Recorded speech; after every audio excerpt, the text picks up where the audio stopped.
Imagine being born into a world where every breath, every law, and every death was sacred. Where the stars weren't just lights, but signs. Where your suffering had purpose and your life was delicately folded into eternity. That world is fading. More and more, people are walking away from religion, but in doing so, they face a question that's both deeply personal and globally urgent. As religion declines in influence, can secular or existential frameworks truly replace it for the individual and for society? Some say we've outgrown faith. Others say we've never needed it more. This project explores that tension and what happens when meaning is no longer inherited but chosen. For most of human history, religion wasn't just a belief system, but it was the architecture of civilization. It shaped morality, law, art, education, even the way we understood time and death. Religion told us not just how to live, but why to live. Philosopher Charles Taylor, in his 2007 book, A Secular Age, calls this earlier period the Age of Enchantment, a time when the world was alive with divine presence and humans experienced themselves as porous selves, open to spiritual forces, rituals, and transcendent meaning. There was no sharp divide between the natural and the supernatural. God wasn't an idea you believed in, he was the very framework of reality. Back then, doubt wasn't a lens, it was a foreign language. Religion offered coherence, a cosmic story that wove individuals into something greater. But what happens when that story breaks? When the heavens fall silent and the self becomes sealed? Act 2, Collapse of Meaning. Friedrich Nietzsche famously wrote, "God is dead and we have killed him." He wasn't boasting, he was mourning. It wasn't the murder of a deity, but the fading of a framework. With the rise of science, secularism, and radical individualism, the old scaffolding of shared meaning, the sacred stories that once tethered us to the divine, began to fracture. Nietzsche feared what would fill the vacuum. Not peace, not freedom, but nihilism. The belief that life has no inherent meaning, no ultimate truth, no fixed morality. Not sadness, not despair, but the quiet, echoing emptiness of a universe without design. Why people stop believing? The journey away from faith is rarely explosive. It's more often an erosion, a series of small, silent dissolves. A prayer left unanswered. A child dying in a hospital bed despite pleas to the heavens. A contradiction between sacred words and human suffering. A slow realization that belief was not discovered but inherited. Some leave because of the problem of evil. How could an all-loving, all-powerful God permit Auschwitz, where over 1.1 million people were murdered, or the Syrian civil war, which has killed over 500,000 and displaced more than 13 million, or the Sandy Hook elementary school shooting, where 20 children and 6 educators were gunned down in minutes? Others leave after confronting the sheer plurality of belief. According to the Pew Research Center, there are over 4,000 recognized religions worldwide. In such a pluralistic landscape, how can one tradition claim exclusive access to truth when thousands assert the same certainty? And many, maybe most, don't leave in anger. In fact, a 2016 PRRI study found that 60% of religious nuns said that they simply stopped believing, not due to trauma or hostility, but because of a gradual shift in conviction. They left in quiet honesty, choosing no longer to pretend to feel something that they no longer did. The people who lose faith aren't all alike. Some wear lab coats, others paint murals. Some are philosophers like Bertrand Russell, who famously declared, "I believe that when I die, I shall rot, and nothing of my ego will survive." And others are poets like Philip Larkin, who wrote of churches as places that once held unsplit, so long and equitably what since is found, only in separation. Many are trauma survivors, but their stories converge, not in rebellion, but in observation. People notice contradictions in sacred texts, like how the Gospel of Matthew says Mary Magdalene and the other Mary encountered an angel at the empty tomb, while John says Mary Magdalene came along and met Jesus himself. Or how the Old Testament permits slavery and commands silence from women in the assembly. These aren't obscure footnotes, they're part of the canon. They see abuse shielded by sanctimony. Priests preaching chastity while preying on innocents, like in the 2002 Boston Catholic sex abuse scandal exposed by the Boston Globe.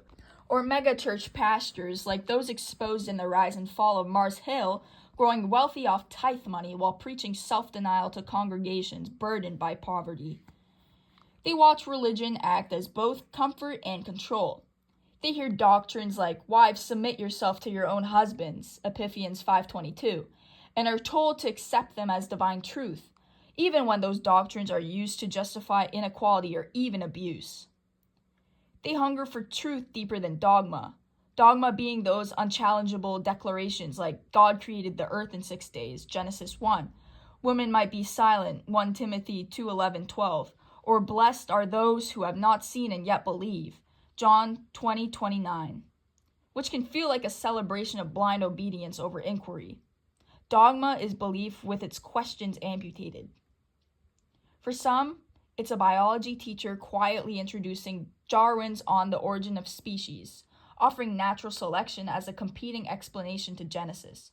For others, it's sitting in a pew at a funeral, hearing promises of heaven and resurrection, and realizing for the first time the words sound like someone else's story, not their own. They don't always run from religion. Sometimes they just quietly drift.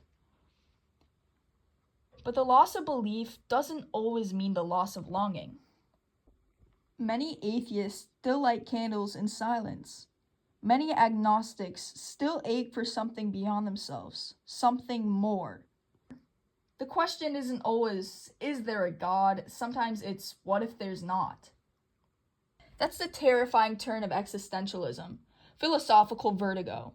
If there is no divine source, no cosmic author, then good and evil, justice and love are not eternal truths handed down, but fragile human inventions floating in vast indifference. Is that freedom, or is that failing? The 20th century became a graveyard of ideologies. When traditional religion retreated, politics rushed in to become sacred. The hunger for transcendence didn't vanish, it mutated. Faith didn't disappear, it was redirected. In Nazi Germany, Hitler offered a salvation story rooted not in grace, but in blood. The Aryan race became the chosen people, the Führer a messianic figure. Swastikas replaced crosses, rallies replaced revivals. Even Christianity was reshaped through positive Christianity, stripping Jesus of his Jewishness to fit the Nazi mythos. Millions were slaughtered in the name of a new kind of gospel, racial purity. In Soviet Russia, Marxism became a secular scripture. Lenin was its prophet, Stalin its god. The party preached a utopia to come, an earthly heaven for the faithful, built through sacrifice and obedience. Churches were destroyed, but faith persisted, just redirected to history, to revolution, to the state. Doubt was heresy. Dissenters were purged. The gulags became confessionals of suffering without redemption. In Cambodia, the Khmer Rouge under Pol Pot promised a purified world. Year zero would erase the past. Family, religion, identity, all abolished for the sake of a utopian vision. Nearly 2 million people were executed, starved, or worked to death. There were no gods, only ideology. But it demanded faith all the same. In Rwanda, ethnic supremacy became dogma. Radio broadcasts preached hatred with evangelistic zeal. In just 100 days, nearly 800,000 Tutsi were massacred by neighbors, by former friends, in a frenzy fueled not only by politics but by religious fervor turned inward, tribal baptism in blood. Ideas filled the void where religion once lived, but they lacked the soul, and they bled the world. In an age that promised reason, science, and progress, we split the atom and dropped it on cities. We built camps to erase people. we prove that even without God, humans still worship and still kill in the name of what they worship. And it lingers. The decline of religion in the West isn't a gentle fade, it's a rupture. In the 1970s, over 90% of Americans identified as Christian. As of 2024, that number has dropped to just 65% according to Pew Research. Among younger generations, it's even starker. Only 34% of Gen Z identify as Christians, and nearly half identify as religiously unaffiliated, the highest in a recorded history. This wasn't just a drift, it was a cultural break, shaped by political hypocrisy. From televangelist sex scandals to the weaponization of religion and partisan politics, the disillusionment of war, the rise of science and secular education, the sexual revolution, and generations scarred by abuse within religious institutions.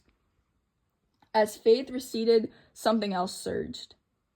Rates of depression, anxiety, and suicide have skyrocketed. In 2023, the CDC reported suicide as the second leading cause of death for Americans aged 10 to 24. A Cigna study found 54% of Gen Z reports feeling lonely most of the time, and nearly 70% say that they struggle to find meaning in daily life. We scroll endlessly, we swipe, we stream, we stare into algorithmic abysses. Technology connects us, but meaning does not come with a password. We have more data, more access, more stimulation than any generation before us, but no shared sacred story to explain who we are, why we're here, or what suffering is for. In the absence of liturgy, many build rituals out of fandoms and fitness. In the absence of transcendence, we chase dopamine. In the absence of community, we curate audiences. We've lost not just belief, but the structure religion once gave. A framework for grief, a vocabulary for wonder, a reason to get up and keep going when nothing makes sense. And maybe it's not just God we stop believing in. We stop believing in institutions, in governments, in media, in schools, in science, in each other. It didn't all happen at once. It came in waves, each one washing away another pillar of trust. After Watergate, 1972 to 1974, Americans watched their president resign in disgrace. Trust in government, once above 70%, plummeted and never recovered.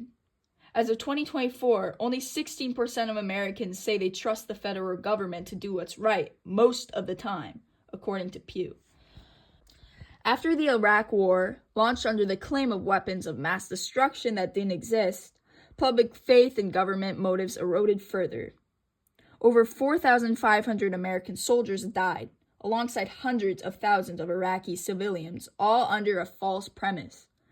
A nation founded on ideals of liberty became tangled in imperial overreach. After clergy abuse scandals, particularly the Catholic Church's systemic cover-up exposed in Boston in 2002, millions lost trust in the very people meant to embody divine compassion. Over 17,000 survivors have come forward in the U.S. alone. They weren't moral failings, they were betrayals wrapped in vestments. After the 2008 financial crisis, banks that gambled with the global economy were bailed out, while millions lost their homes. The message was clear: the system protects itself. You're on your own. After social media promised connection, we got polarization, misinformation, and algorithmic echo chambers. In a 2023 Gallup poll, only 32% of Americans said that they had a great deal or quite a lot of trust in the media, down from over 70% in the 1970s. Each revelation, each scandal, each broken promise chipped away at our collective faith, not just in God, but in everything that once claimed to offer stability, purpose, and truth. We didn't just lose religion, we lost the architecture of belonging. The sanctuary, the town hall, the classrooms, the commons, gone or hollowed out. What's left is a kind of sacred vacancy, a hunger to believe in something, to believe to someone, to trust in anything that won't collapse under the weight of its own hypocrisy. If we're more free than ever, why are we more lost than ever? Act 3. Freedom or fall. The modern crisis of meaning doesn't start with Instagram or political polarization. It began when the old certainties began to collapse, when God, tradition, and authority no longer offered unquestioned answers. And some of the clearest responses to that collapse came not from theologians, but from philosophers standing at the edge of the abyss. Jean-Paul Sartre emerged during the wreckage of World War II, publishing Being and Nothingness in 1943. Watching Europe tear itself apart, he concluded that without God, there is no cosmic blueprint, only radical freedom. We are condemned to be free, Sartre declared. That freedom is absolute and terrifying. If there is no divine plan, then we are alone and responsible for the values we create. Meaning isn't given, it must be made, and there's no guarantee we'll get it right. Albert Camus, writing in the 1940s and 50s, confronted what he called the absurd, the dissonance between humanity's deep yearning for purpose and the cold indifference of the universe. Quote, "The absurd is born of this confrontation between the human need and the unreasonable silence of the world," unquote, he wrote in The Myth of Sisyphus, 1942. But Camus didn't advise despair. His solution was rebellion, not political but existential. To keep living, loving, and creating despite the absurd itself is an act of defiance. Like Sisyphus pushing his stone, the absurd hero finds meaning in the act, not the outcome.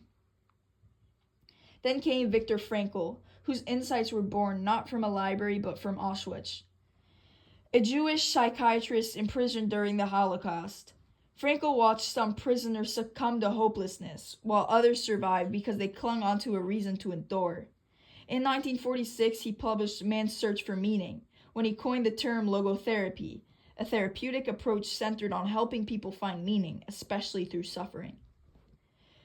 "Those who have a why to live," he wrote, echoing Nietzsche, "can bear with almost any how." Frankl warned of the existential vacuum. When tradition collapses and instinct offers no compass, the soul begins to starve. His answer was neither denial nor nihilism, but purpose, through work, love, and moral courage. Act 4. Implications. New gods. Economic. As institutional religion declines, spiritual longing hasn't disappeared. It's just been repackaged. Where tithes and offerings were supported churches and community care, billions now flow into wellness industries, life coaches, spiritual influencers, and subscription-based meaning platforms. According to the Global Wellness Institute, the wellness economy was valued at $5.6 trillion in 2023, including sectors like mindfulness, manifestation coaching, and spiritual retreats. Meaning, once offered freely in chapels and sanctuaries, now comes with a price tag. Fulfillment has become a product. Capitalism, in many ways, has become the new church. Environmental. Historically, religions framed nature as sacred. Hinduism sees all life as interconnected through Brahman. Indigenous traditions honor the land as ancestor and spirit. In Genesis 2:15, humanity is tasked to work and keep the garden, a mandate of stewardship. But as belief in divine accountability weakens, climate issues risk becoming merely technical, not moral. Secular ethics aim to replace this, grounding action in science, yet without a shared moral story, urgency can fade into apathy. A 2022 study in Nature Climate Change found that climate change denial is significantly lower in populations with high religious participation, but only when environmental care is integrated into the theology. Political. Religion once unified fragmented tribes and lent divine legitimacy to power. The ancient Israelis, bound by covenant with Yahweh. Islam unifying Arabia under one ummah. Christianity shaping Europe's feudal and imperial structures through papal authority. Today, as religion recedes, ideologies compete to fill that sacred void, offering identity, purpose, and belonging. But without religious language of forgiveness, mercy, or grace, political disagreements become moral crusades. According to Pew, trust in U.S. governments has fallen from 77% in 1964 to just 16% in 2024. Polarization rises not just because of differing opinions, but because politics has become existential, even salvific. Historical. The Enlightenment ushered in reason and individualism, but also fragmented our shared worldview. In 1900, over 99% of the world identified with a religion. By 2024, only 47% of Western Europe say religion is even important in their lives. Religious wars gave way to ideological ones: fascism, communism, capitalism. As sociologist Emil Durkheim warned, when religion fades without something to replace it, social rootlessness sets in. We didn't stop believing, we just found new gods: the state, the market, the self. Social. As churches decline, so do communal rituals and shared spaces. A 2021 Harvard study found that 1 in 3 Americans report having no close friends. Civic engagement, voting, volunteering, trusting neighbors correlates strongly with religious participation, according to the Pew Research Center. Without sacred centers, society spins. Fewer shared holidays, fewer rites of passage, the elderly isolated, the young disconnected. A 2023 Gallup poll found that Gen Z is the loneliest generation on record, despite being the most connected digitally. Personal. The freedom to invent your own purpose is exhilarating, but it can also be paralyzing. Without inherited ritual or absolution, many feel lost. A 2022 CDC report shows anxiety and depression rates among young adults have tripled since 2010. Mental health professionals now serve the role pastors once did, hearing confessions, offering guidance, helping people make sense of their suffering. But meaning, once a communal narrative, has become a solo project, curated one post, one podcast, one meditation app at a time. Act 5. Is that enough? We are more liberated than ever, freer to choose our beliefs, reinvent our identities, question every tradition. But freedom without formation can become disorientation. When everything is relative, what is worth sacrificing for? When all truths are personal, how do we build anything together? What's clear is this: the hunger for meaning has not gone away, it's encoded in us. And in the vacuum left by institutional religion, new mythologies are emerging. Some shallow, some profound, some commodified, some communal. Some will divide us, others might heal us. What is worth believing in?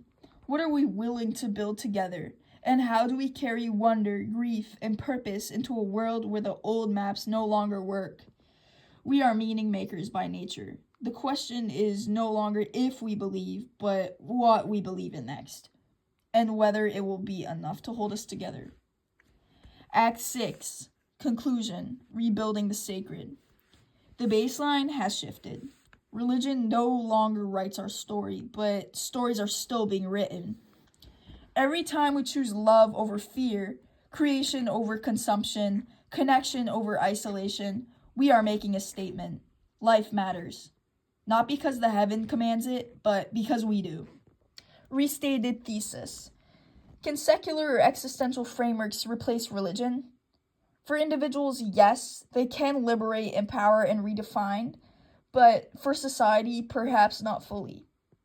In a fractured world, the sacred may no longer be inherited, but it still must be chosen.